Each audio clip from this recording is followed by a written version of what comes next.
ভারতের জনগণনা ব্যবস্থায় শুরু হয়েছে এক ঐতিহাসিক অধ্যায়। 1 অগস্ট থেকে চালু হয়েছে ডিজিটাল সেলফ এনুমারেশন পদ্ধতি, যার মাধ্যমে নাগরিকরা প্রথমবার নিজেদের এবং পরিবারের তথ্য নিজেরাই অনলাইনে জমা দিতে পারবেন। 15 অগস্ট পর্যন্ত ডিজিটাল সেলফ এনুমারেশনের এই প্রক্রিয়া চলবে। জনগণনা অংশগ্রহণ বাড়াতে নদিয়া জেলা প্রশাসন নগদ পুরস্কার এবং ডিজিটাল কন্টেন্ট প্রতিযোগিতারও আয়োজন করেছে। কিভাবে করবেন সেলফ এনুমারেশন, কি কি তথ্য লাগছে এবং কি কি করতে হবে জানুন এই ভিডিওতে।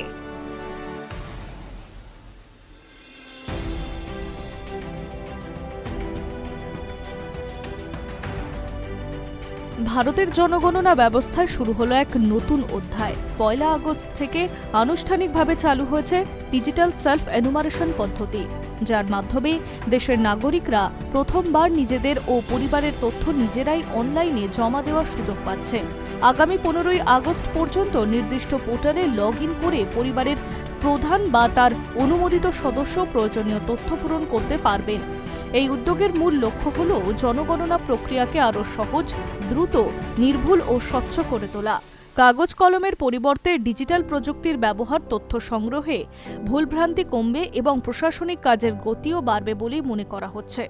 একই সঙ্গে নাগরিকদের অংশগ্রহণমূলক ভূমিকা এই জনগণনাকে আরও কার্যকর করে তুলবে। পশ্চিমবঙ্গের নদিয়া জেলা প্রশাসন এই ডিজিটাল জনগণনাকে জনপ্রিয় করে তুলতে বিশেষ উদ্যোগ নিয়েছে।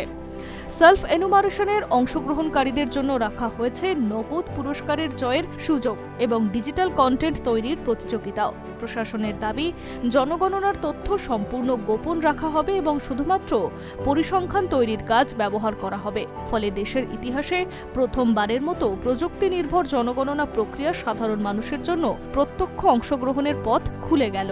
1 আগস্ট অর্থাৎ শনিবার থেকে শুরু হলো জনগণনার সেলফ এনুমারেশন পদ্ধতি। এই প্রথমবার ভারতের জনগণনা হবে ডিজিটাল পদ্ধতির মাধ্যমে। 15 আগস্ট পর্যন্ত অনলাইনে তথ্য জমা দেওয়ার সুযোগ রয়েছে। এবারের সেন্সাসে দুটি গুরুত্বপূর্ণ বিষয় আমরা সবাই জানি। 100% ডিজিটাল সেন্সাস হচ্ছে, আর তার সাথে সাথে সেলফ এনুমারেশন অর্থাৎ স্বগণনা, এটাও প্রথমবারের মতো হচ্ছে। আমি রাজ্যের মুখ্যমন্ত্রী হিসেবে নিজে করলাম, আমি গোটা রাজ্যের জনগণকে এই কাজে সেন্সাস কর্মীদের সহযোগিতা করার জন্য আপনাদের কাছে আবেদন করছি।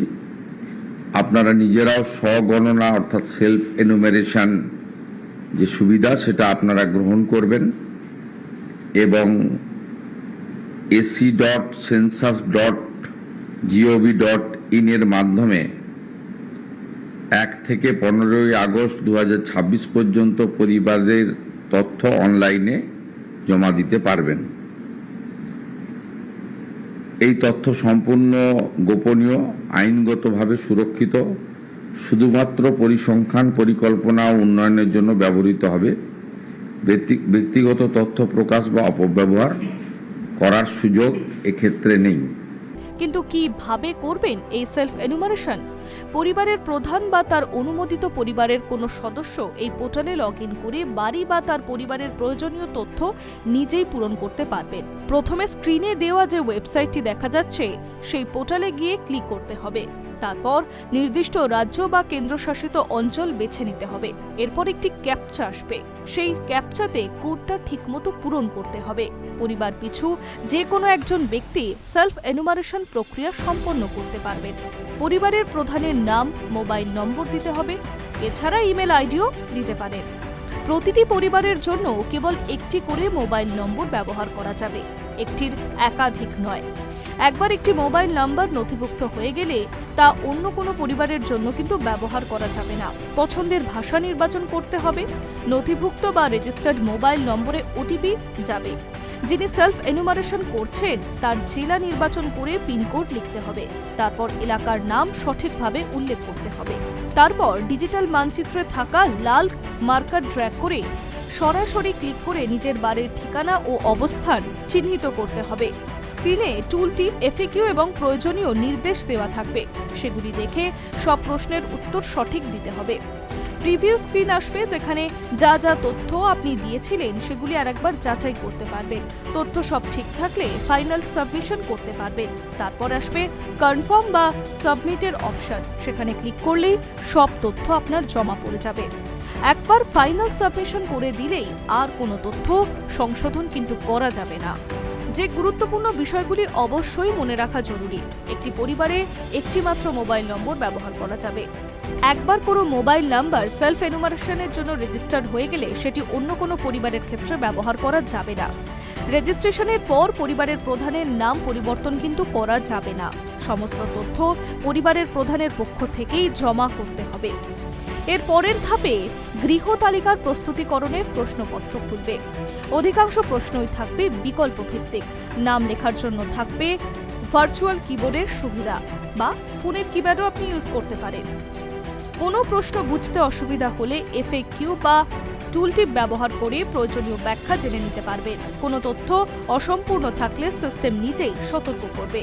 সমস্ত তথ্য পূরণ করার পর সেটিকে ভালোভাবে রিভিউ করে প্রয়োজনে সংশোধন করা যাবে। চাইলে ড্রাফট হিসেবে সংরক্ষণ করা যাবে অথবা সরাসরি সাবমিটও করা যাবে। সাবমিট করার পর কি হবে, আসুন সেই নিয়ে বলা যাক। তথ্য সফলভাবে জমা দেওয়ার পর স্ক্রিনে H অক্ষর দিয়ে শুরু হওয়া 11টি অঙ্কের একটি সেলফ এনুমারেশন আইডি তৈরি হবে। একই সঙ্গে সেই আইডি SMS এর মাধ্যমে মোবাইলে পাঠানো হবে। সর্বশেষ ধাপে বাড়িতে গণনা বা এনুমারেটর আসবে, তাকে সেই আইডি দিতে হবে। যদি সেই আইডি সরকারের রেকর্ডের সঙ্গে মিলে যায় তবে গণনাকারী আপনার তথ্যগুলি গ্রহণ করে নেবেন। কোনো কারণে আইডি না মিললে গণনাকারী নতুন করে আপনার থেকে তথ্য সংগ্রহ করে অ্যাপে তুলবেন। এনুমারেটর বা গণনাকারী বাড়ি বাড়ি যাওয়া শুরু করবেন 16ই আগস্ট থেকে। তারা প্রথমে বাড়ি বাড়ি গিয়ে প্রতিটি নাম্বারিং করবেন। সেই নাম্বারিং করে সব তথ্য জোগাড় করবেন। তারপর তারা অ্যাপে তুলবেন। এই কাজ চলবে 17ই সেপ্টেম্বর পর্যন্ত। এই তো গেল যে সেলফ এনুমারেশন কিভাবে করবেন। এবার আসা যাক নদিয়া জেলা থেকে এই সেলফ এনুমারেশনের জন্য ঠিক কি ব্যবস্থা করা হয়েছে।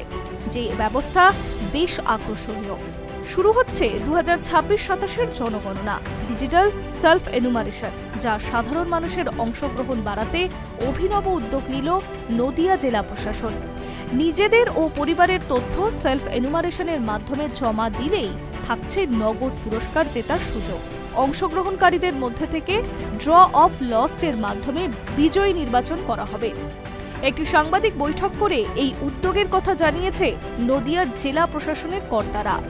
নদিয়ার জেলা প্রশাসনিক ভবনের জেলা শাসকের কনফারেন্স হলে সাংবাদিক বৈঠক করে জেলা শাসক ডক্টর শ্রীকান্ত পল্লী তিনি বলছেন, 2011 সালের পর সম্পূর্ণ ডিজিটাল পদ্ধতিতে জনগণনা হতে চলেছে।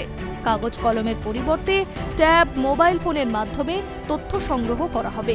তার অংশ হিসেবে 1 আগস্ট থেকে 15ই আগস্ট পর্যন্ত সাধারণ মানুষকে নিজেদের পরিবারের তথ্য নিজেরাই জমা দেওয়ার সুযোগ দেওয়া হচ্ছে। প্রশাসন সূত্রে জানা গিয়েছে, সেলফ এনুমারেশনের জন্য নির্দিষ্ট পোর্টাল 1 তারিখ থেকে অর্থাৎ 1 আগস্ট থেকে 15ই আগস্ট পর্যন্ত খোলা রাখা হচ্ছে। ওই সময়ের মধ্যে যারা নিজেদের তথ্য জমা দেবেন তাদের মধ্যে পোর্টালে ব্যাক এন্ডের মাধ্যমে ড্র অফ লটস এর মাধ্যমে অর্থাৎ লটারিতে নির্বাচিত বিজয়ীদের নগদ পুরস্কার দেওয়া হবে। সেলফ এনুমারেশনে মানুষের অংশগ্রহণ বাড়াতে শুধু নগদ পুরস্কারই নয়, ডিজিটাল কন্টেন্ট তৈরির প্রতিযোগিতারও আয়োজন করেছে নদিয়া জেলা প্রশাসন। 1 আগস্ট থেকে 15ই আগস্ট পর্যন্ত সোশ্যাল মিডিয়ায় কন্টেন্ট ক্রিয়েটর ও স্থানীয় বাসিন্দারা শর্টস, রিল, টুইট সহ বিভিন্ন কন্টেন্টের মাধ্যমে জনগণনার এই পদ্ধতি নিয়ে সচেতনতা তৈরি করতে পারবেন। ব্যাপক প্রচারও পাওয়া যাবে এবং যে 3টি কন্টেন্ট পুরস্কৃত করা হবে প্রশাসনের তরফ থেকে তাদেরকে টাকা দেওয়া হবে, অর্থাৎ পুরস্কার দেওয়া হবে। ডিজিটাল পদ্ধতিতে তথ্য সংগ্রহের ফলে কাগজের তথ্যের পরেও ডিজিটাল করার সময় ভুলভ্রান্তির সম্ভাবনা কমবে বলে দাবি প্রশাসনের। নিজের তথ্য জমা দেওয়া সংক্রান্ত প্রচারে গণপরিবহনের QR কোড রাখা হয়েছে। বাস বা অন্যান্য যানবাহনে থাকা সেই QR কোড স্ক্যান করে নাগরিকরা যাতায়াতের সময়তেই নিজের ও পরিবারের তথ্য জমা দিতে পারবে। জনগণনার তথ্যের গোপনীয়তা বজায় রাখার আশ্বাস দিয়ে প্রশাসনের তরফে জানানো হয়েছে, সংগৃহীত তথ্য থেকে শুধুমাত্র পরিসংখ্যান তৈরি করা হবে, কোনো ব্যক্তির ব্যক্তিগত তথ্য প্রকাশ করা হবে না। ডিজিটাল জনগণনা প্রক্রিয়া সাধারণ মানুষের স্বয়ংক্রিয় অংশগ্রহণ আবেদন জানিয়েছে নদিয়া জেলা প্রশাসন। High news network.